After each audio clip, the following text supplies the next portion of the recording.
नमस्कार मित्रांनो, सर्वांचं स्वागत आहे आजच्या द हिंदू एडिटोरियल डिस्कशन मध्ये. आजच्या डिस्कशन मध्ये आपण आज दोन एडिटोरियलचे आर्टिकल घेणार आहोत. यामध्ये पहिलं आर्टिकल इंडिया आणि युके ट्रेड रिलेशनशिप बद्दल असणार आहे. सेकंड आर्टिकल जे असणार ते तुमचं इस्रायल आणि पॅलेस्टाईन यांच्या शांतता कराराबद्दल असणार आहे.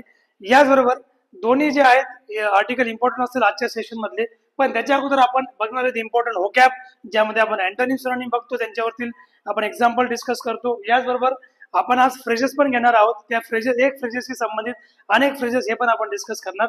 याचबरोबर ट्रेंडिंग न्यूज, स्कीमिंग, ग्रामर आणि शेवटचा पार्ट रिडिंग कॉम्प्रेहेन्सिव्ह जो आपण आर्टिकलच्या फॉर्म मध्ये घेणार आहोत. या सेशनचा बेनिफिट त्या विद्यार्थ्यांना होईल जे bank PO SSC, clerical exams, याचबरोबर रेल्वे एक्झाम्स किंवा तलाठी एक्झाम, त्यानंतर सरळ सेवा exam, UPSC, MPSC, NDA, CDS, cat, MBA, CET. So या ज्या एक्झाम मध्ये English subject as a mandatory आहे त्यांना या सेशनचा मोठ्या प्रमाणात फायदा होईल. कारण सगळ्यात मेन म्हणजे आपण पहिला पार्ट होकॅब डिस्कस करतो. आणि होकॅब जर समजा 30 मार्क्सचा पेपर असेल एक्झाम मध्ये किंवा 50 मार्क्सचा पेपर असेल तर 25 मार्क्स जे असतात ते फक्त तुम्हाला होकॅबला असतात. सो ते अँटोनिम आणि सिनोनिम तुम्हाला दोन्ही फॉर्म मध्ये विचारू शकतात, विचारू शकतात नाही. सो अकॉर्डिंगली आपल्याला हे सेशन त्या पॉईंट ऑफ व्ह्यूने फार इम्पॉर्टंट आहे. So first word on screen आपण डिस्कस करतोय रेसिप्रोकल. सो आजचा जो पहिला शब्द आहे होकॅब मधला तो असणार आहे रेसिप्रोकल. या शब्दाचा जो मिनिंग आहे रेसिप्रोकलचा, ऍक्च्युअली पहिले आपण याचा पार्ट्स ऑफ स्पीच बघूया, नंतर मग आपण याच्या मिनिंग कडे जाऊया. हा शब्द ऍडजेक्टिव्ह आहे आणि याचा अर्थ होतो परस्पर दोघांमध्ये समान प्रमाणात होणारा किंवा देणे घेणे असलेला व्यवहार, म्हणजे परस्पर व्यवहार आपण त्याला बोलू शकतो. So something done or felt in return, mutual, given and receive equally between two sides. याचे सिनोनिम्स आहेत म्युच्युअल म्हणजे कॉमन त्याला आपण म्हणतो, शेअर्ड, इक्विव्हॅलंट, करेस्पॉन्डंट आणि कॉम्प्लिमेंटरी. याचबरोबर या शब्दाचे जे अँटोनिम्स आहेत वन साइडेड, एकतर्फी आपण त्याला बोलतो. त्यानंतर युनिलॅटरल आपण त्याला म्हणतो एकपक्षीय, इंडिपेंडंट स्वतंत्र, अपोज्ड विरोधी आणि सेपरेट म्हणजे वेगळा. सो एक्झाम्पल मध्ये या शब्दाचा वापर कशा प्रकारे केला जाईल हे आपण इथं डिस्कस केलेलं आहे. Reciprocal relationship exist between respect and trust. So जी रेसिप्रोकल रिलेशनशिप आहे म्हणजे काय, आदर किंवा विश्वास यांच्यामध्ये एक परस्पर संबंध आपण याला म्हणतो. रेसिप्रोकल आपण काय म्हणतो, परस्पर संबंध. Reciprocal relationship exist between respect and trust. So आदर आणि विश्वास यांच्यात एक परस्पर संबंध असतो. याचबरोबर सेकंड वर्ड आपण डिस्कस करतो ऑन स्क्रीन. हा वर्ड याचा पार्ट्स ऑफ स्पीच काय, नाउन प्लस याला आपण ऍडजेक्टिव्ह देखील म्हणतो. दोन्ही फॉर्म मध्ये युज केला जातो, नाउन पण आणि ऍज अन ऍडजेक्टिव्ह सुद्धा तो युज होतो. या शब्दाचा मिनिंग आहे प्रभावी, पटवून देणाऱ्या भाषेकलेचा किंवा लेखन कलेचा प्रकार असलेला. So the art of speaking और रायटिंग इफेक्टिव्हली अँड पर्सुएसिव्हली, म्हणजे एखादी गोष्ट अशी जी आपण दुसऱ्याला कन्व्हिन्स करू शकतो त्याला आपण रेटोरिक म्हणतो.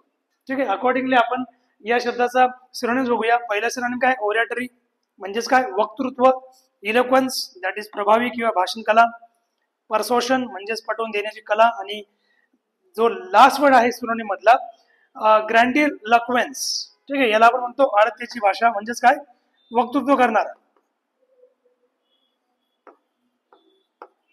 सो अकॉर्डिंगली त्यानंतर याचे अँटोनिम्स आहेत सिम्प्लिसिटी, साधेपणा, प्लेन स्पीच किंवा आपण त्याला सरळ भाषा म्हणतो, डिरेक्टनेस, थेटपणा किंवा ऑनेस्टी म्हणजे प्रामाणिकपणा. याचबरोबर या वाक्याला सेंटेन्स मध्ये कशा प्रकारे युज केला जाऊ शकतो, politician speech was full of rhetoric but lacked real substance. जे पॉलिटिशियन्स होते त्यांचं जे स्पीच होतं ते कशा प्रकारे होतं, राजकारणाच्या भाषणात वक्तृत्व तर होतं पण त्यात खरा मुद्दा नव्हता. म्हणजे काय, रेटोरिक होता म्हणजे काय, स्पीच होतं एक प्रकारे पण एक खरा जो रिअल मुद्दा आहे तो नव्हता. सो अकॉर्डिंगली आपण त्याला या प्रकारे युज करतो. आणि फ्रॉड जो आहे हा अगेन एक ऍडजेक्टिव्ह आहे.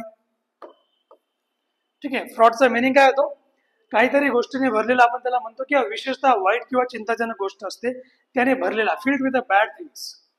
याचबरोबर याचा मिनिंग होतो तणावपूर्ण, चिंतेने भरलेला किंवा धोकादायक परिस्थितीचा, डेंजरस सिच्युएशन.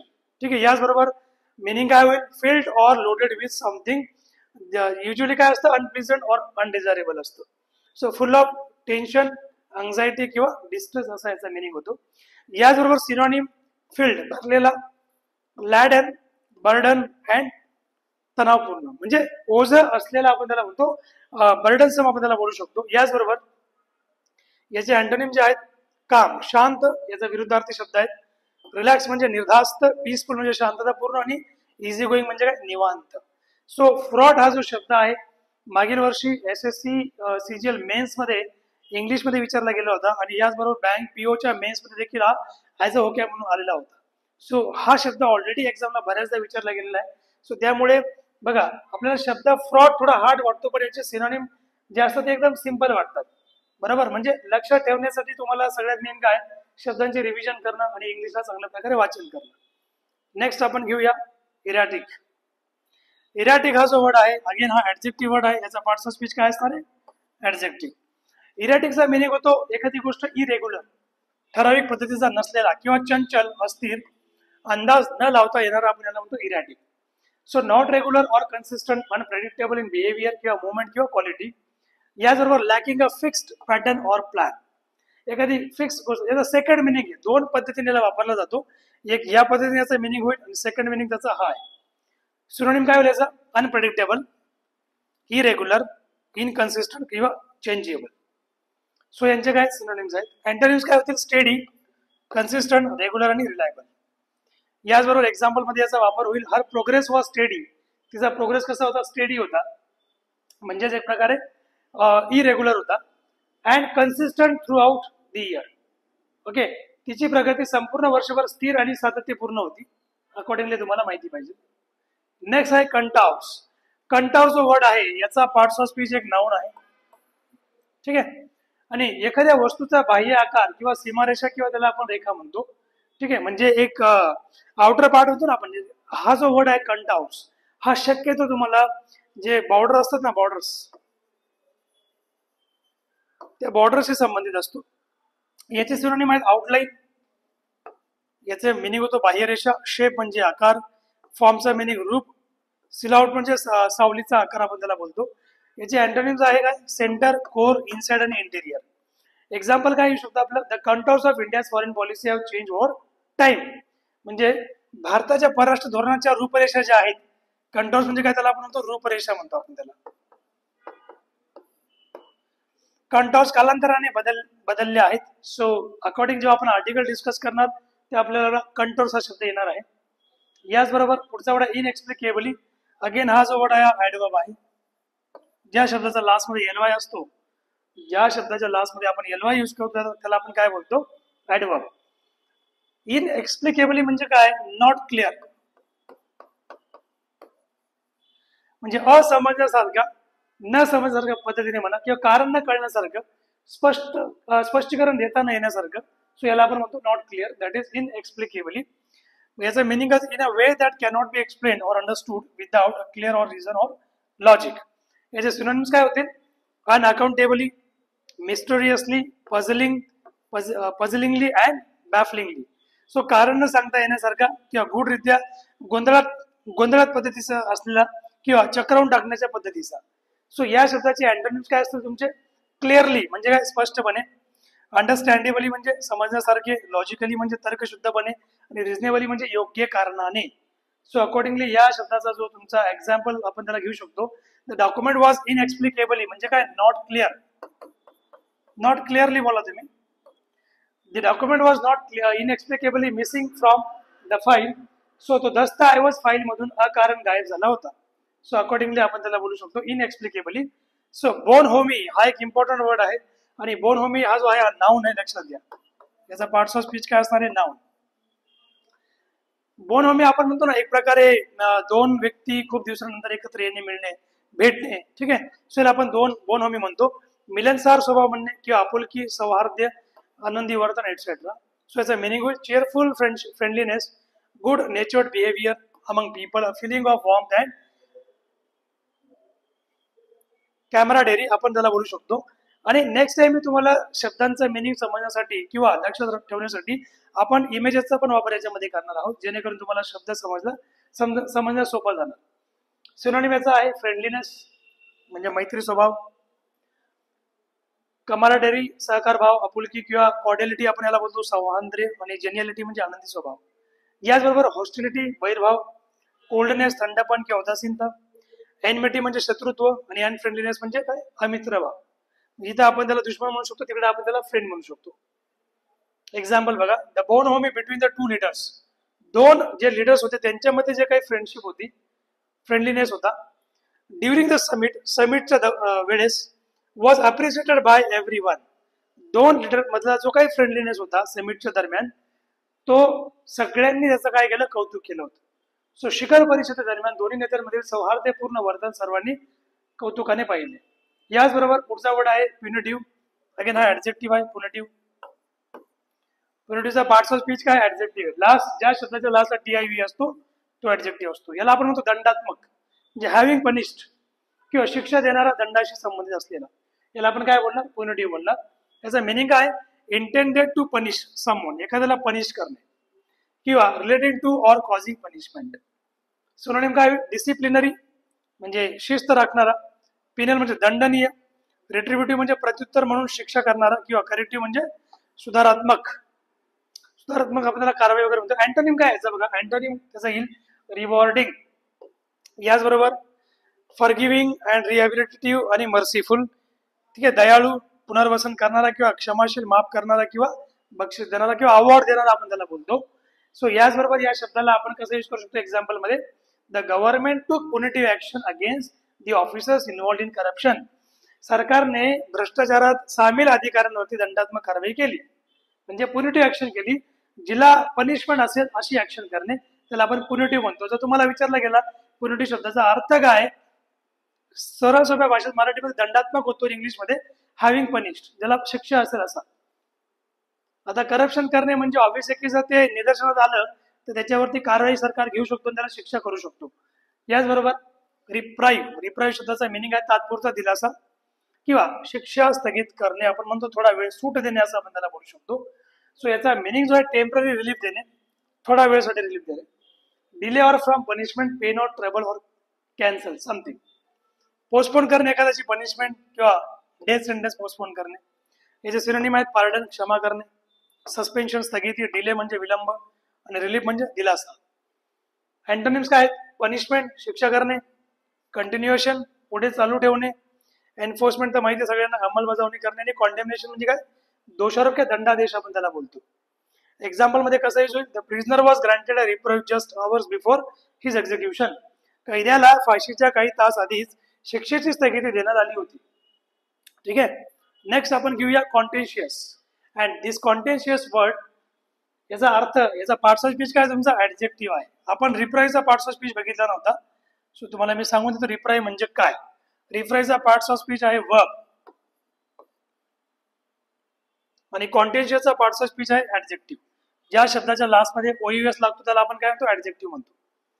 याचा मिनिंग आहे एक आर्ग्युमेंटेटिव्ह आपण त्याला बोलू शकतो,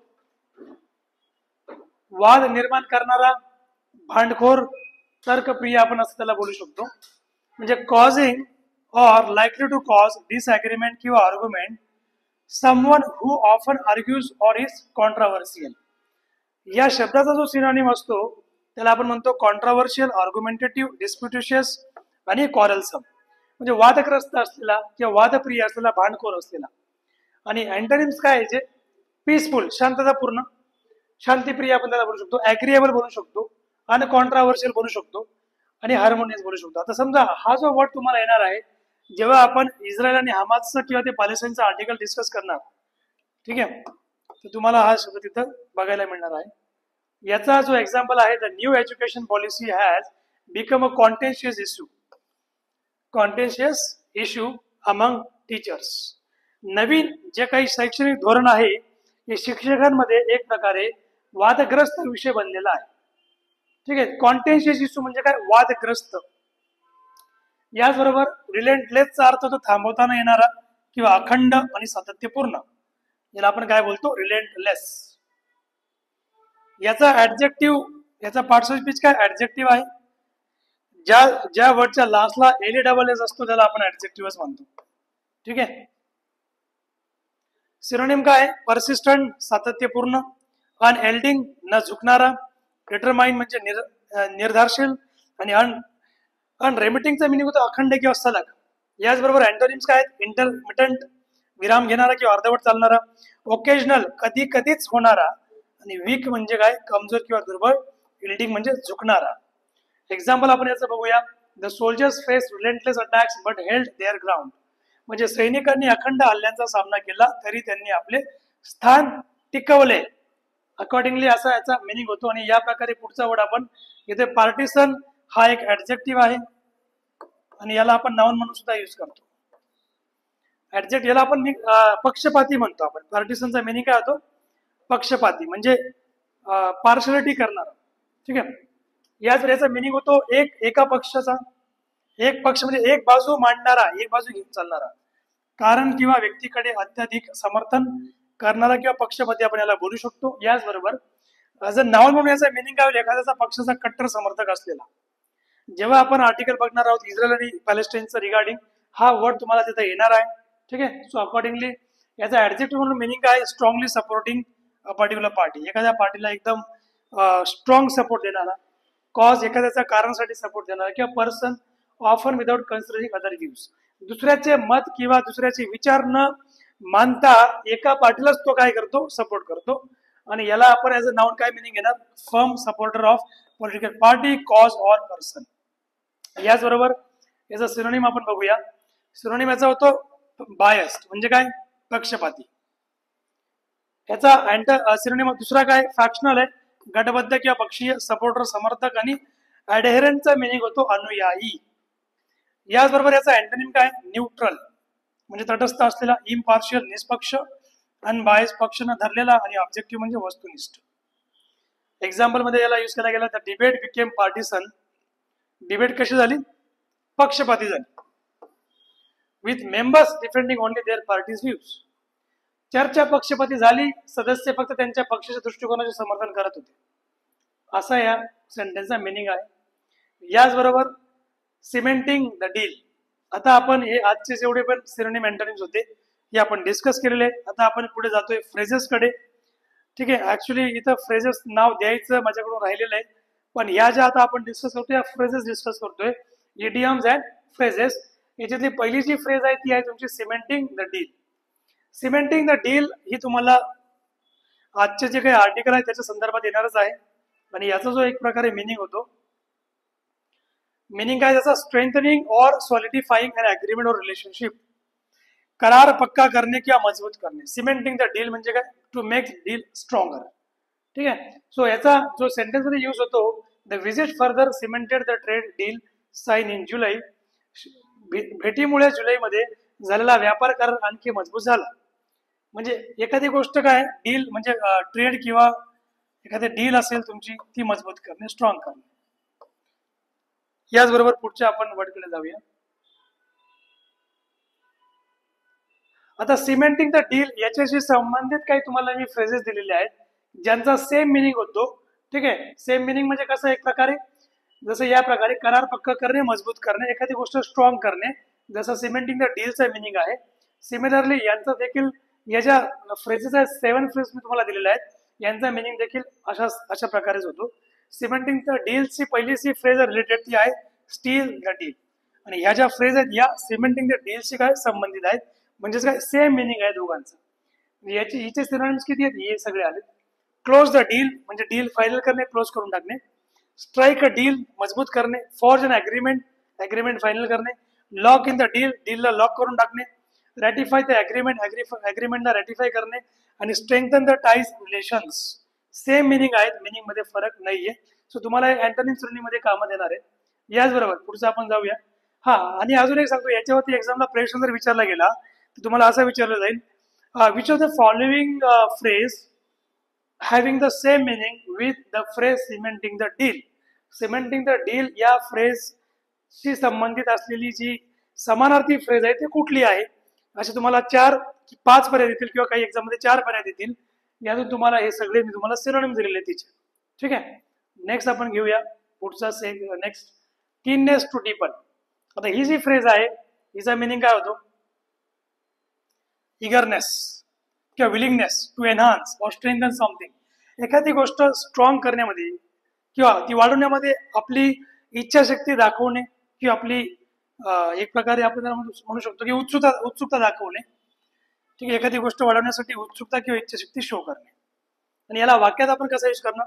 the keenness to deepen trade relations makes eminent sense. व्यापार संबंध वाढण्याची उत्सुकता योग्य आहे. ठीक आहे. सो आता ही जी कीननेस टू डिफन फ्रेज आहे हिच्याशी संबंधित बाकी आपण अजून 7 फ्रेजेस घेतलेले आहेत जिंचे सेम मिनिंग आहेत कीननेस टू डिफन सारखेच.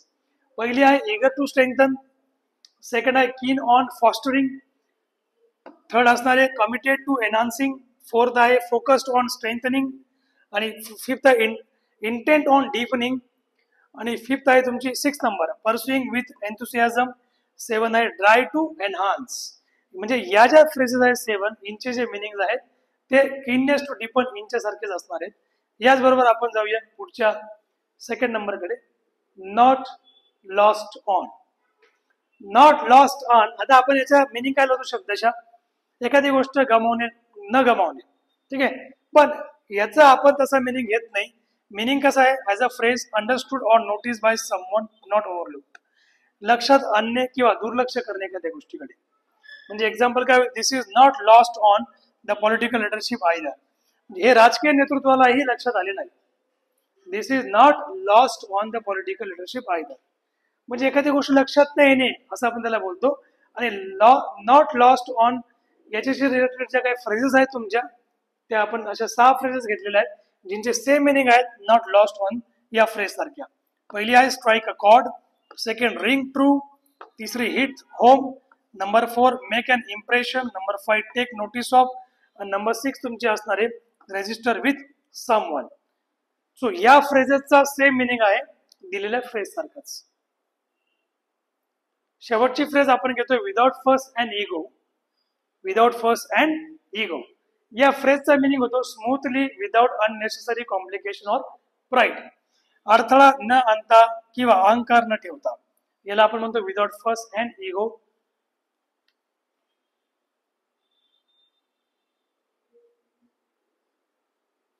ठीक आहे. सो यामध्ये आपण याच्या एक्झाम्पल मध्ये कशा प्रकारे वापर होईल, this cross sector cooperation is how mature democracies should work together without fuss and ego. म्हणजे काय, हे विविध क्षेत्रातील सहकार्य अडथळा न आणता आणि न अहंकार न ठेवता केला पाहिजे. म्हणजे अहंकार न बाळगणे, न ठेवणे, ठीक आहे, याला आपण काय बोलतो, without fuss and ego. Next आपण फ्रेज बघतोय विदाउट फर्स्ट अँड इगो, हिच्याशी संबंधित बाकीच्या फ्रेज आहेत जिंचे सारखेच मिनिंग आहेत विदाउट फर्स्ट अँड इगोच्या सिमिलर फ्रेजेस आहेत. ठीक आहे. याच्यातली पहिली keep it low key, second आहे हॅसल फ्री, देन आहे तुमची smooth sailing, straightforward, get down to business, आणि make light work of.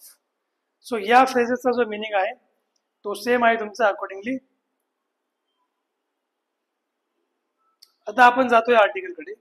So या अकॉर्डिंग आपण फ्रेजेस आणि आर्टिकल्स, अँटोनिम, सिनोनिम म्हणजे सिमिलर वर्ड्स आणि फ्रेजेस आपण डिस्कस केलेले आहेत. So now we are discussing the article for reading. हे आर्टिकल आपण रीड करूया. ठीक आहे. पुढचं आर्टिकल मी तुम्हाला देईल सेकंड नंबरचं, दिस वन, हे तुम्हाला स्कीमिंगसाठी असणार आहे. म्हणजे स्कीमिंगसाठी म्हणजे काय, जसं हा एक पॅरेग्राफ दिला मी तुम्हाला, हा वाचून तुम्हाला मिनिंग सांगायचा आहे की मिनिंग काय. एक तुम्हाला एक 30-40 सेकंड दिला जाईल. ठीक आहे. त्या अकॉर्डिंग तुम्हाला तो लगेच वाचून मिनिंग काढायचा आहे. आणि हे आपण 1 by 1 line to line read करूया आपण. Mature relationship on the India United Kingdom economic relationship. India and the United Kingdom have deepen business ties without fuss. ठीक आहे. म्हणजे अहंकार न बाळगता, कुठल्याही प्रकारचा इगो न ठेवता भारत आणि युके यांनी आपले जे रिलेशनशिप आहे एक प्रकारे मॅच्युअर रिलेशनशिप घेऊन आपण पुढे जायचं असं यांनी एकमेकांसोबत एक करार अग्रीमेंट केलेली आहे. रिसेंटली युकेचे प्राईम मिनिस्टर जे किम स्टार्मर होते, त्यांनी केअर स्टार्मर, त्यांनी इंडियामध्ये रिसेंटली आता व्हिजिट केली, 2 दिवसीय व्हिजिट होते, ते आले होते आणि त्यांनी इंडिया सोबत बऱ्याचशा गोष्टींवरती डील साईन केलेत. जसे डिफेन्स म्हणा, इकॉनॉमिक ग्रोथ असेल किंवा ट्रेड डील असतील, खूप सारे डील आपण आजच्या आर्टिकलमध्ये बघूया ते 1 by 1. At a time Wien social media threats, एक साईडला सोशल मीडियाच्या थ्रेट्स, रेसिप्रोकल ऍक्शन, परस्पर संबंधी प्रत्युत्तर देण्याची ऍक्शन सुरू आहे, आणि shrill rhetoric are becoming the global norm. म्हणजे एक साईडला सोशल मीडियावरील धमक्या मिळणं, रेसिप्रोकल ऍक्शन म्हणजे परस्पर उत्तर देणं, परस्पर बद्दल ऍक्शन घेणं एकमेकांबद्दल, आणि shrill rhetoric are becoming the global norm. या प्रकारे एक साईडला ह्या गोष्टी होत असताना, ठीक आहे, म्हणजे ह्या गोष्टी होत असताना the manner in which the India UK economic relationship is unfolding is a refreshing change. एका साईडला भारत आणि युके आपल्यामध्ये दोघांमध्ये एक आर्थिक रिलेशनशिप जे आहे, आर्थिक संबंध ते एक मजबूत करण्याचा प्रयत्न करतात, काहीतरी एक वेगळा बदल आणण्याचा प्रयत्न करतायत आर्थिक रिलेशनशिप मध्ये. ठीक आहे. So UK prime minister Keir Starmers, युकेचे जे पंतप्रधान केअर स्टार्मर आहेत, हे 2 दिवसीय व्हिजिटवरती भारतामध्ये आले होते, लास्ट वीकला आले होते. आणि यांनी existing solidity in economic relations and deepen them. आणि हे सांगितलं 2 दिवसीय व्हिजिटवरती की भारत आणि युके यांच्यामध्ये एक प्रकारे जी काही एक्झिस्टिंग सॉलिडिटी आहे, आता जी काही आपली एकता म्हणजे एक प्रकारे एक स्ट्रॉंगनेस आहे इकॉनॉमिक आणि इकॉनॉमिक रिलेशनशिप्स मध्ये, त्याला आपण अजून डीप करूया आणि अजून आपण त्याला वाढूया. याचबरोबर India negotiation with the US have been fraud, erratic and dramatic. एका साईडला भारताचे जे काही निगोशिएशन आहेत डोनाल्ड ट्रम्प US संबंधित, US बरोबरचे इंडियाचे निगोशिएशन आहेत रिगार्डिंग टॅरिफ जो डोनाल्ड ट्रम्पने लागू केलेला आहे, हॅव बीन फ्रॉड. ते काय एक प्रकारे काय फ्रॉड आहेत, इरॅटिक आहेत. आपण हे वर्ड सगळे बघितले होते, फ्रॉडचा मिनिंग, इरॅटिकचा मिनिंग, ड्रामॅटिकचा मिनिंग. एक प्रकारे इंडियाचे निगोशिएशन करतोय युके सोबत, सॉरी US सोबत, हे फ्रॉड, इरॅटिक आणि कशा प्रकारे ड्रामॅटिक, नाट्यमय आहेत. सो एक प्रकारे यांचं इकडे नाटक चालू असताना US प्रेसिडेंट डोनाल्ड ट्रम्प यांनी असं दाखवलेलं आहे की he is more than willing to change the contours of deals. म्हणजे डीलची जी रूपरेषा आहे, व्यवहारांची जी रूपरेषा आहे, ती जी स्ट्रक झालेली, जी फसलेली आहे, ती एक प्रकारे आपण मोठ्या प्रमाणात बदलण्याचा प्रयत्न करूया. ठीक आहे, असं यांनी एक साईडला सांगितलेलं आहे. Negotiation with the European Union have been less fraught and dramatic. यांचे जे काही निगोशिएशन आहेत युएसचे युरोपियन युनियन सोबत, ते कसे आहेत, कमी चिंताचे आहेत, कमी ड्रामॅटिक, कमी नाट्यमय आहेत. पण इंडियासोबत जास्तच काय नाट्यमय आहेत. So but there certainly seems to be a gap between the positive assurances made by the leaders. परंतु एक प्रकारे पॉझिटिव्ह जे अश्युरन्स आहेत ते कुठल्याही प्रकारचे यांच्यामध्ये नाही आहेत. त्याचं कुठं ना कुठं काय गॅप दिसतोय आपल्याला. ठीक आहे, पॉझिटिव्ह अश्युरन्सेस मध्ये जे या लिडर्स मध्ये झालेले आहेत, US लिडर मध्ये आणि युरोपियन लिडर्स मध्ये. याचबरोबर what the negotiators say in private about the deals progress. Then against this backdrop, या बॅकड्रॉपच्या अगेन्स्ट मध्ये जर बघायचं म्हटलं, स्टार्मरने असं सांगितलं, Starmer chose to bring delegation of more than 100 entrepreneurs. याने भारतामध्ये 100 पेक्षा जास्त बिझनेसमॅन लोकांना आणलं, कल्चरल रिप्रेझेंटेटिव्हला आणलं, युनिव्हर्सिटी व्हाईस चान्सलर्सला आणलं आणि लेफ्ट इंडिया विथ डिफेन्स. आणि इंडियासोबत यांनी डिफेन्स मध्ये सुद्धा अग्रीमेंट करण्याचं डिसाईड केलेलं आहे. डिफेन्स, इन्व्हेस्टमेंट आणि मूव्ही डील्स यामध्ये ते इंडियासोबत त्यांनी अग्रीमेंट साईन केलेली आहे. डिफेन्समध्ये, याचबरोबर इन्व्हेस्टमेंटमध्ये, मूव्ही डील्समध्ये, further cementing the trade deal. आणि यांनी हे पण सांगितलं की आपण जे जुलैमध्ये ट्रेड डील साईन केले होते, आपण याला अजून काय करूया, एक प्रकारे मजबूत करूया. ठीक आहे. So the keenness to deepen trade relations makes eminent sense. So हे जे काही ट्रेड रिलेशन्स आहेत, याला एक प्रकारे डीप करायचा अजून प्रयत्न या दोघांमध्ये चालू आहे, युके आणि इंडियामध्ये. सो या प्रकारे एक एमिनंट सेन्स तयार करतोय, म्हणजे महत्वाची एक भूमिका तयार करतोय. So India despite being the 4th largest economy in the world, India जगातली 4थी सगळ्यात मोठी इकॉनॉमी आहे आणि one of the largest market, आणि एक सगळ्यात मोठं मार्केट आहे जगातलं. पण आपण जर बघितलं युके मध्ये आपण जो एक्सपोर्ट करतो तो किती करतो, नॉट म्हणजे लेस दॅन 2%, फक्त 2% आपण युके मध्ये काय युके सोबत एक्सपोर्ट करतोय. सो हा फार कमी आहे. सो टोटल मर्कंडाईज एक्सपोर्ट्स, जेवढं पण टोटल मर्कंडाईज एक्सपोर्ट होतं, व्यापारी जेवढं पण आपण एक्सपोर्ट करतो युके मध्ये, ते फक्त आपण किती 2% सुद्धा कमी आहे. So UK accounts for about 3% of India's export, आणि युके इंडियाला किती एक्सपोर्ट करतो, 3% एक्सपोर्ट करतोय. So accordingly there is ample scope for trade. मग हा जो 2% आणि 3% जो एक्सपोर्ट आहे एकमेकांसोबत जे करत आलेले आतापर्यंत, आता त्यांना इथं अँपल म्हणजे खूप मोठा स्कोप आहे. ठीक आहे, की हा ट्रेड आपला ग्रो करावा या regarding. So growing India UK trade could also mitigate some of the impact of the US punitive 50% tariffs if they remain. जर इंडिया आणि युकेचा हा जो ट्रेड आहे, हा जर चांगल्या प्रकारे ग्रो झाला आणि वाढला, तर युकेने जे सँक्शन किंवा जे आपण त्याला टॅरिफ म्हणतो, 50% टॅरिफ जे लावले दोघा कंट्रीवरती, इंडियावरती पण युकेवरती, हे कुठे ना कुठे याचा इम्पॅक्ट जास्त प्रमाणात दिसणार नाही जर दोघा देशांनी जर चांगल्या प्रकारे व्यापार पुढे नेला तर. सो यांच्या टॅरिफचा काहीच परिणाम या दोघांच्या ट्रेडवरती होणार नाही. So one of the unsaid reason, जे असं न म्हटलं गेलं जे कारण आहे की इंडिया का, why India is slowing its capital expenditure, India आपला भांडवली खर्च का कमी करतोय. ठीक आहे, why slowing its capital expenditure is because it needs to fund its defence acquisitions. मग इंडियाला काय करावं लागतं की आपला जो डिफेन्स एक्सपेंडिचर आहे, डिफेन्स वरती पण इंडियाला मोठ्या प्रमाणात फंडिंग करावं लागते. त्यामुळे इंडिया जो आहे कॅपिटल एक्सपेंडिचर एक साईडला कमी करतोय. कॅपिटल एक्सपेंडिचर म्हणजे काय? इन्व्हेस्टमेंटमध्ये खर्च करणे, इन्व्हेस्टमेंट करणे, डिफेन्स ॲक्विजिशन. मग स्टारमरने काय सांगितलं? स्टारमरची जी व्हिजिट आहे त्यांनी एक प्रकारे एक गोष्ट निश्चित केली, ती म्हणजे काय? सम ऑफ दिस ॲक्विजिशन, हे जे काय ॲक्विजिशन आहे इंडियाला जे काय डिफेन्सवरती जो खर्च करावा लागतो त्यामुळे इंडिया कॅपिटल एक्सपेंडिचर स्लो करतोय आपलं. तर त्यांनी असं सांगितलं in the form of 350 million missile supply deal. त्यांनी हे सांगितलं की आपण एक 350 मिलियनचं एक मिसाईल डील डायरेक्ट साईन करूया. म्हणजे तुमचं जर डिफेन्सवरती जे काही ॲक्विजिशन आहेत ते तुमचे काय होतील, तिकडे तुम्हाला कमी करावं लागेल आणि आपणच एक याच्यामध्ये एक डील करूया आणि आपण डिफेन्समध्ये तुमचा अजून ग्रो करूया. सो केम द युकेज वे. हे युकेच्या वेने आपण त्याला सुरू करणार आहोत. युके गव्हर्नमेंटने अजून एक गोष्ट अशी रिव्हील केली, सांगितले की 64 इंडियन कंपनी ज्या आहेत, 64 इंडियन कंपनीज हॅव सो फार कमिटेड टू इन्व्हेस्ट. यांनी युके मध्ये 1.3 बिलियन पाऊंड हे इन्व्हेस्ट करतील असं त्यांनी कमिटमेंट दिलेली आहे 64 भारतीय कंपन्यांनी.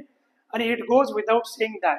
आणि ही गोष्ट अजून आपण असं बोलू शकतो की युके कंपनी ज्या आहेत would have made similar investment. यांनी सुद्धा भारतामध्ये हे सेम इन्व्हेस्टमेंट करतील अशी यांनी सुद्धा कमिटमेंट दिलेली आहे. याच प्रकारे बट द इंडियन गव्हर्नमेंट जे आहे हॅज इनएक्सप्लिकेबली नॉट मेड दिस पब्लिकेट.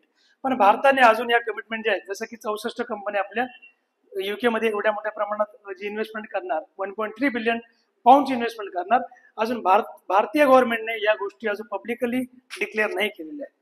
ठीक आहे. सो तथापि स्टेटमेंट बाय कंपनीद्वारा जे काही स्टेटमेंट दिले गेले, जसे की Rolls Royce show that there is enthusiasm there. Rolls Royce सारख्या कंपनीचा जो आहे एक प्रकारे एन्थुसियाझम आहे की इंडियामध्ये येऊन ते इन्व्हेस्ट करायला रेडी आहे. त्याच प्रकारे इंडियन पॉप्युलेशन जी आहे इन द युके मध्ये जो इंडियन पॉप्युलेशन आहे एक प्रकारे सगळ्यात मोठा वांशिक काय एथनिक मायनॉरिटी ग्रुप आहे. सगळ्यात मोठी वांशिक आपली लोकसंख्या आहे तिथे युके मध्ये, Indian population. And this is not lost on the political leadership either. आणि पॉलिटिकल लिडरशिपमुळे या गोष्टी ज्या आहेत या कुठल्याही प्रकारे लॉस नको व्हायला. ठीक आहे. सो पॉलिटिकल अग्रीमेंट जर चांगल्या प्रकारे झाली तर ऑब्व्हियस आहे की या फायदा दोघा देशांना होणार आहे. So one of the first things Starmer did on arrival in Mumbai. जेव्हा ते मुंबईला आले ते पहिली गोष्ट जी बोलली होती ते म्हणजे काय? Was to visit Yash Raj films. त्यांनी यशराज फिल्मला व्हिजिट केली, YRF ला, and meet Indian producers. Indian जे फिल्म प्रोड्युसर आहेत त्यांना पण त्यांनी व्हिजिट केलं.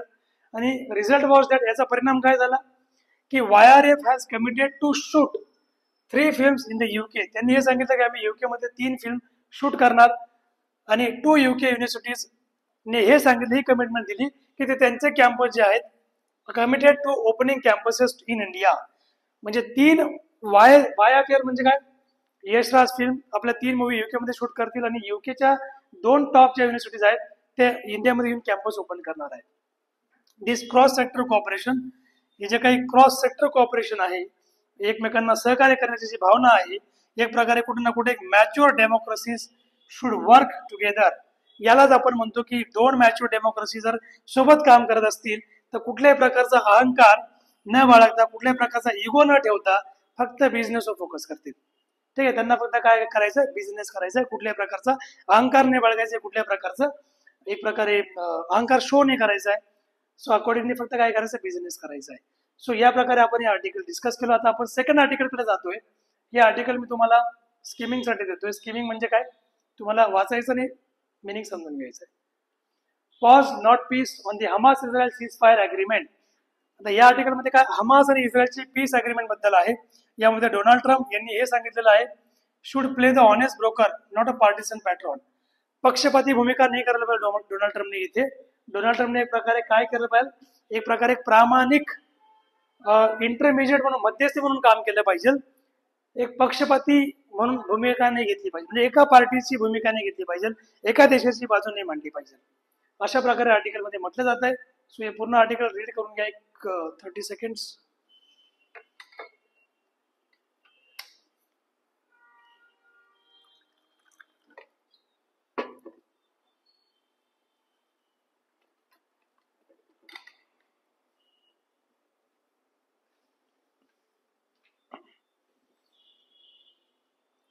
सो रीड करूया article. After 2 years of relentless, 2 वर्ष कंटिन्युअस चालत आलेला इस्रायलचे जे बंबार्डिंग आहे, इस्रायलचे बॉम्ब याच्यामुळे Palestinians in Gaza are finally getting a reprieve. 2 वर्ष कंटिन्युअस इस्रायलने गाझावरती 2023 पासून बंबार्डिंग केली, अख्खा गाझा उद्ध्वस्त करून टाकलं. आता त्या 2 वर्षानंतर आफ्टर 2 इयर्स पॅलेस्टाईन गाझामध्ये आता त्यांना थोडासा वापस येण्याबद्दल दिलासा मिळालेला आहे की ते आता वापस त्यांच्या सिटीमध्ये येऊ शकतात. सीज फायर अग्रीमेंट झालेली आहे, युद्धबंदी करार झालेला आहे, युद्धविराम अग्रीमेंट साईन झाली, साईन बाय हमासने साईन केली ती आणि इस्रायलने पण साईन केली as part of US president Donald Trump's 20 point peace plan. Donald ट्रम्पने जो 20 कलमी जे काही शांतता करार योजना दिली होती यानुसार दोन्ही देशांनी याला अग्रीमेंट दिलेली आहे, साईन केलेलं आहे. आणि याच्यानंतर पॅलेस्टाईन्सला आता ते वापस कुठे येत आहेत, गाझामध्ये रिटर्न येत आहेत. So brought a pause in Israel's attacks. आणि या 20 पॉइंट पीस प्लॅनमुळे काय झालं, इस्रायलचे जे अटॅक्स होते याच्यामुळे काय झालं, त्यांचे अटॅक आता थांबलेले, पॉज आलेले त्याच्यावरती. सो हमास इज एक्सपेक्टेड, पॉजचा मिनिंग काय होतो, थांबणे. Hamas is expected to release all living hostages on Monday. मंडेला हमासला सर्व जे, मंडे म्हणजे आजचीच डेट आहे, सो मंडेला हमासला सर्व जे पण काही बंदिस्त इस्रायलीचे बंदिस्त लोक होते त्यांच्या कस्टडीमध्ये त्या सगळ्यांना ते आज सोडतील अशी एक आशा आहे त्यांच्याकडून, October 13, 25. ठीक आहे. अँड द बॉडीज ऑफ जे मृत आहेत, जे मेले होते ऑलरेडी, ऑफ द रेस्ट, जे रेस्ट लोकांच्या बॉडी आहेत ते सुद्धा दुसऱ्या दिवशी म्हणजे काय 14 ऑक्टोबरला ते रिलीज करतील. Israeli troops have already started retreating. Israeli जे काही ट्रूप्स आहेत सैन्य यांनी आता जे काही राफाच्या इथे जी काही बॉर्डर आहे, विड्रॉल लाईन आहे, याला आपण म्हणतो इनिशियल विड्रॉल लाईन, जी काही बॉर्डर रेषा आहे तिथून त्यांनी माघार घ्यायला सुरुवात केलेली आहे इस्रायलच्या सैन्याने. In the south to Gaza city, in the north, म्हणजे जे फ्रॉम राफा जी बॉर्डर होती तिथे साऊथ पासून तर गाझाच्या नॉर्थ पर्यंत अलॉंग द बॉर्डर तिथपर्यंत ते माघार घेणार आणि 2000 पॅलेस्टिनियनला ते सोडणार आहेत. कोण, इस्रायल. ज्या प्रकारे हमासने इस्रायली लोकांना कैद केलं होतं, बंदी केलं होतं, हॉस्टेज ठेवलं होतं, त्या प्रकारे इस्रायलने पण काही 2000च्या आसपास जवळपास जे पॅलेस्टिनियन होते यांना त्यांनी बंदिस्त केलं होतं, म्हणजे जेलमध्ये ठेवलेलं होतं, त्यांना सुद्धा ते काय करते रिलीज करणार आहेत. So mister Trump deserves credit. आता ऑब्व्हियस आहे की याचं जे काही क्रेडिट जाते या शांतता कराराचं, हे कोणाला जाते, युद्धविरामाचं क्रेडिट डोनाल्ड ट्रम्पला जाते. ठीक आहे. So until recently Israeli prime minister Benjamin Netanyahu, आतापर्यंत बेंजामिन नेतन्याहू जो आहे इस्रायलचे prime minister, who always go to fight until total victory, ज्यांनी शपथ घेतली होती जोपर्यंत आम्ही पूर्ण विजय मिळवत नाही तोपर्यंत आम्ही कुठल्याही प्रकारची सीजफायर करणार नाही. ठीक आहे. Resisted all calls for a ceasefire, त्यांनी नकार दिला होता directly. So when Israel started the Gaza war, जेव्हा त्यांनी गाझा वॉर सुरू केला इस्रायलने आफ्टर हमास October 7, 2023 अटॅक, हमासने 2023ला अटॅक केला होता 7 ऑक्टोबर 2023 मध्ये. त्याच्यानंतर त्यांनी जेव्हा गाझावरती अटॅक सुरू केला, it pledge to dismantle the Islamist militant outfit. त्यांनी शपथ घेतली होती की आम्ही यांना डायरेक्ट उद्ध्वस्त करून टाकणार, जे इस्लामिस्ट जे आउटफिट आहेत, जे इस्लामिस्ट टेररिस्ट आहेत मिलिटंट, यांना आम्ही उद्ध्वस्त करून टाकू. सो इन 2 इयर्स, या 2 वर्षामध्ये इस्रायलने ती गोष्ट केली का, शक्य नाही. So Israel has turn Gaza into what, rubble. गाझाला फक्त इस्रायलने काय केलं, उद्ध्वस्त केलेलं आहे. And displace most of its 2.3 million people. जवळपास 23 लाख जे काही त्यांचे नागरिक आहेत, त्यांचे लोक आहेत गाझामधले, त्यांना डिस्प्लेस करून टाकलं. It's brutal genocidal assault. यांचा जेनोसिडलचा मिनिंग काय होतो, एक पर्टिक्युलर वंशाचा खात्मा करणे. त्यांचा जो काही ब्रुटल जेनोसिडल असॉल्ट होता अँड स्टार्वेशन जे होतं ऑफ पॅलेस्टिनियन्स, म्हणजे भूकमारी जी क्रिएट झाली पॅलेस्टाईन लोकांमध्ये, led to its international isolation. या गोष्टींमुळे काय झालं, इस्रायलला एक साईडला फेकलं गेलं. लक्षात घ्या, त्यांनी 23 लोकांना काय केलं, बेघर केलं, गाझा सोडण्यास त्यांनी भाग पाडलं, जिनोसाइडल अटॅक केलं, एका पर्टिक्युलर वंशावर त्यांनी अटॅक केलं, बॉम्बार्डिंग केली. स्टार्वेशन ऑफ पॅलेस्टाईन लोकांचं भूकमारीचं कारण ते बनले आणि याच्यामुळे इंटरनॅशनल आयसोलेशन झालं इस्रायलचं. सो एट हमास रिमेन अन अनरिझॉल्व प्रॉब्लेम. एवढं सगळं इस्रायलने करून सुद्धा 2 वर्ष त्यांनी कंटिन्युअस वॉर केला, एवढं सगळं करून सुद्धा हमास एक अनरिझॉल्व प्रॉब्लेम आहे, आतापर्यंत न सुटणारी समस्या. So mister Netanyahu wanted to continue to fight irrespective of international public opinion. मग नेतन्याहूने काय सांगितलं की he wanted to continue to fight, त्याला ही जी फाईट होती ही कंटिन्यू करायची होती. इंटरनॅशनल पब्लिक ओपिनियनचं व्हायलेशन करून तो यांना जुमानणार नव्हता. परंतु US द युएसने इंटरफिअर केला याच्यामध्ये, which continues to back Israel militarily, जे कंटिन्यू इस्रायलला मिलिटरीली बॅकअप देत होता आणि डिप्लोमॅटिकली पण त्यांना सपोर्ट करत होता. फायनली त्यांच्या सांगण्यानुसार नेतन्याहूला त्यांनी जे काही शस्त्र आहेत, जे काही शस्त्रसंधी किंवा आपण त्याला म्हणतो युद्धविराम करण्यास भाग पाडलं. Accepting the cease fire in return for the release of hostages. जर इस्रायलच्या लोकांना हमासने सोडून दिलं, इस्रायलच्या नागरिकांना, तर आपण ही सीज फायर करून घेणं गरजेचं असणार. हेच दोघांमध्ये म्हणजे तडजोड करणं गरजेचं आहे. ठीक आहे, अदरवाईज हा वॉर किती दिवस चालेल, नॉट पॉसिबल. हमासने तरी सुद्धा शस्त्र मात्र ठेवलेले नाहीयेत. So while ceasefire is a major reprieve. युद्धविराम हा सगळ्यात महत्वाचा काय एक प्रकारे दिलासा त्या पॅलेस्टाईन लोकांना मिळाला. हॉस्टेजेस अँड देअर फॅमिलीज, जे हॉस्टेजेस आणि त्यांच्या फॅमिलीज होत्या, it may not necessarily lead to lasting peace in Gaza. जरी गाझाच्या लोकांना एक दिलासा मिळाला असेल, महत्वाचा दिलासा मिळाला असेल सीजफायर युद्धविरामामुळे, तरी सुद्धा गाझामध्ये लास्टिंग पीस म्हणजे पीस, शांतता ही लॉंग टर्म बनेलच याचं कशावरून. सध्या ठीक आहे, आता त्यांनी पीस अग्रीमेंट साईन केली, आतापर्यंत दिलासा मिळालेला आहे, पुढे काय, भविष्यात काय, लास्टिंग पीस आहे का नाही. So the ceasefire is only the initial phase of the Trump plan. Ceasefire युद्धविराम काय, ट्रम्पचा जो प्लॅन आहे त्याची पहिली फेज आहे, पहिली स्टेप आहे. So which also calls for demilitarising Hamas. ज्यामुळे हमास त्यांनी सांगितलं की आम्ही यांच्या सगळ्यांचं म्हणजे हमासला काय करून टाकणार, विदाउट वेपन्स, त्यांचे सगळे वेपन्स आम्ही जप्त करणार.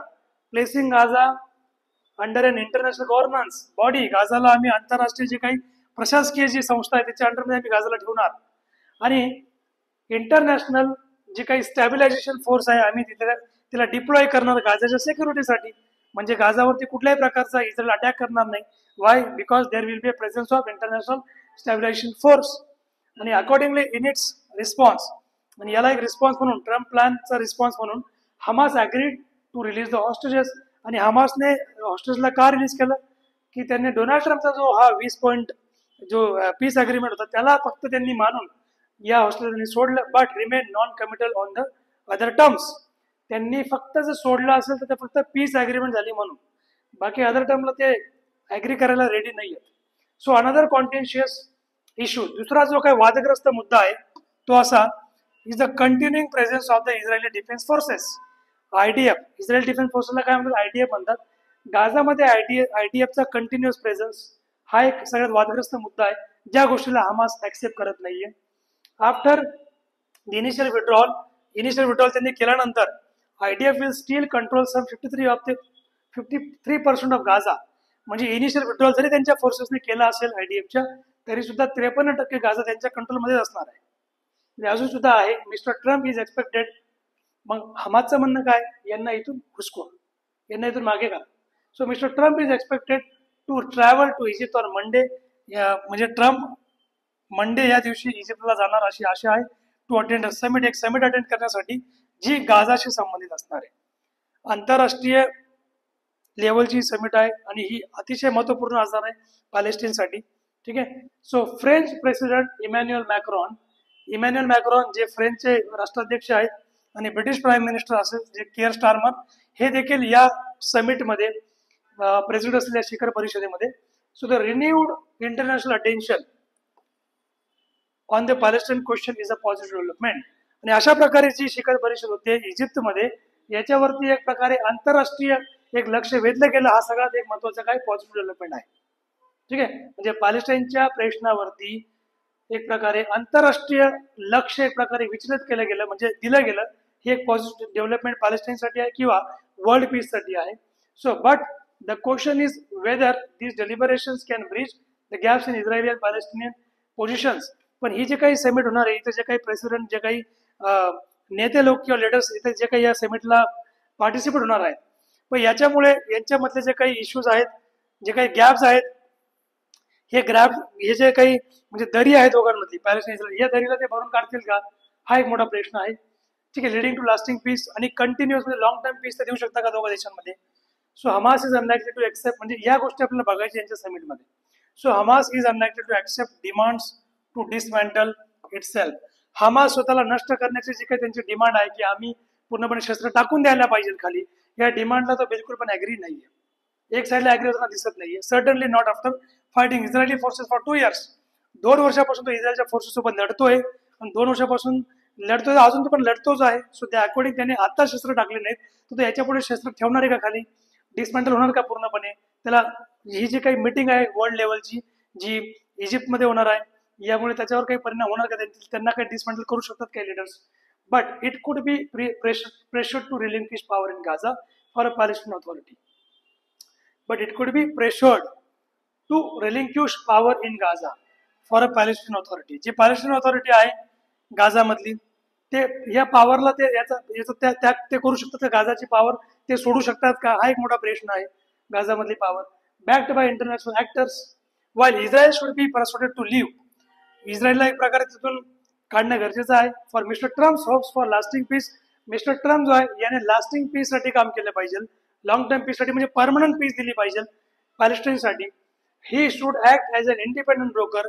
त्याने एक निष्पक्षपणे काम केलं पाहिजे. एक साईडला काम न करता दोघं बाजू त्याने मांडल्या पाहिजे. Not as a partition pattern of one country. एका कंट्रीचे पक्षपाती बाजू त्याने मांडायला नको, त्याने दोन्ही पार्टीची बाजू मांडायला पाहिजे, दोघांसाठी काम करायला पाहिजे. तरच आपण म्हणू शकतो की डोनाल्ड ट्रम्प ऍक्च्युअल पीस साठी काम करतायत पॅलेस्टाईन आणि हमासच्या मध्ये, किंवा पॅलेस्टाईन आणि इस्रायलच्या मध्ये. And recognise Israel security. इस्रायलची जी सिक्युरिटी आहे त्याला त्याने रिकग्नाइज करणं गरजेचं आहे. And the Palestine quest for self determination. आणि पॅलेस्टाईनची जे काही एक इच्छा आहे की आम्हाला सेल्फ डिटर्मिनेशन व्हायचं आहे, आमची एक इंडिपेंडंट कंट्री बनायला पाहिजे. सो आम्ही ज्या गोष्टींवरती डोनाल्ड ट्रम्प ठाम उतरणार आहे का, हे सगळ्यात इम्पॉर्टंट आहे, असं ऑथरने या दोन्ही आर्टिकल्समध्ये म्हटलेलं आहे. सो अकॉर्डिंगली हे पहिलं लास्टचं आर्टिकल आपण डिस्कस केलं, आणि पहिलं आर्टिकल आपण युके आणि इंडियाच्या रिलेशनशिप बद्दल होते. सो अशा प्रकारे आपण दोघं आर्टिकल्स डिस्कस केले, आणि अकॉर्डिंगली तुम्ही या सेशनला लाईक, शेअर, सबस्क्राईब करायला मात्र विसरू नका. असे डेली सेशन मी तुम्हाला आपल्या युट्यूब चॅनलवरती तुम्हाला मिळतील. याचबरोबर आपले जे काही टेलिग्राम, इंस्टाग्राम पेज आहे, व्हॉट्सअप चॅनल आहे आपला कम्युनिटी चॅनल, त्याचे लिंक आपल्या डिस्क्रिप्शन बॉक्समध्ये तुम्हाला मिळून जातील, या व्हिडिओच्या डिस्क्रिप्शन बॉक्समध्ये. सो अकॉर्डिंगली तुम्ही चॅनलला लाईक, शेअर, सबस्क्राईब करायला विसरू नका. Thank you so much. जय हिंद अँड जय महाराष्ट्र.